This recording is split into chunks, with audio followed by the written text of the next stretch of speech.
வணக்கம். இன்றைய ஆன்மீக தகவலில் இன்றைக்கி தேய்பிறை அஷ்டமிங்க. கால பைரவுக்கு மிகவும் உகந்த நாள் இன்னைக்கு கண் திருஷ்டி தோஷம் மற்றும் நமக்கு நோய்வாய்ப்பட்டிருக்கிற குடும்பங்கள், எப்பொழுதுமே நோய்கள் இருக்கின்ற குடும்பம் எல்லாம் நமக்கு கால பைரவரை நினைத்து இன்றைக்கி கோவிலில் நம்ம பூசணிக்காய் தீபம் போடலாம்.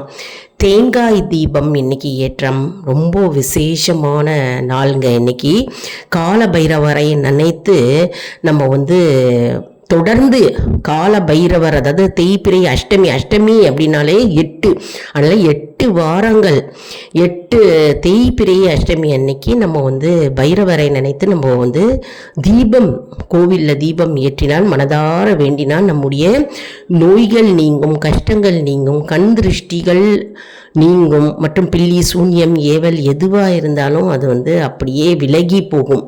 பிரச்சனைகள் துன்பங்கள் எல்லாம் தேய்ந்து போகும்.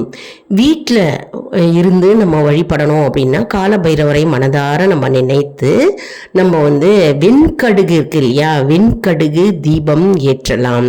நல்லெண்ணெய் ஊற்றி வெண்கடுகு தீபத்தை வீட்டில் நம்ம ஏற்றலாம். இன்னைக்கு அஷ்டமி அப்படின்னு பார்த்தோம்னா காலையில் 10:40க்கு அப்புறம் வந்திருக்குங்க, ஸ்டார்ட் ஆயிருக்கு. நாளைக்கு 11 மணி வரைக்கும் இருக்குது. அதனால் இந்த இடைப்பட்ட காலத்தில் இப்போது இரவு நேரம் ஃபுல்லாகவே இருக்குது நமக்கு அஷ்டமி. அதனால் நம்ம தீபம் ஏற்றி கால பைரவரை நம்ம மனதார நினைத்து கோவிலுக்கு சென்று நம்ம வழிபடலாம் மாலை நேரத்தில் இன்னைக்கு. மற்றும் நம்ம பூக்களை வாங்கி பகவானுக்கு சாத்தலாம்.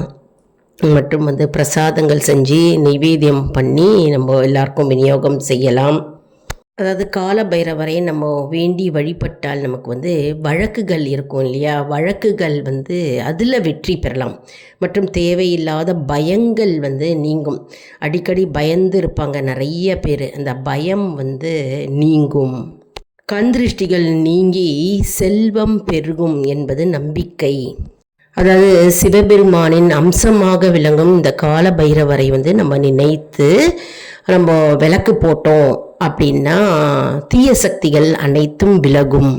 இன்னைக்கு கோவிலில் தேங்காய் மூடியில் நெய் ஊற்றி விளக்கு ஏற்றலாம். மற்றும் எலுமிச்சம்பழத்தில் விளக்கு ஏற்றலாம், ஏற்கனவே பார்த்தா மாதிரி. அப்புறம் பூசணிக்காயில் விளக்கு ஏற்றலாம். அப்புறம் சிவப்பு நிற மலர்கள் கிடைத்ததுன்னா பைரவருக்கு ரொம்பவே உகந்ததுங்க. அதாவது செவ்வரளி, சிகப்பு ரோஜா, அந்த மாதிரி சிவப்பு நிறத்தில் இருக்கிற மலர்களை எடுத்துன்னு நம்ம மாலையாக கோத்து பைரவருக்கு மாலை சாத்தலாம்.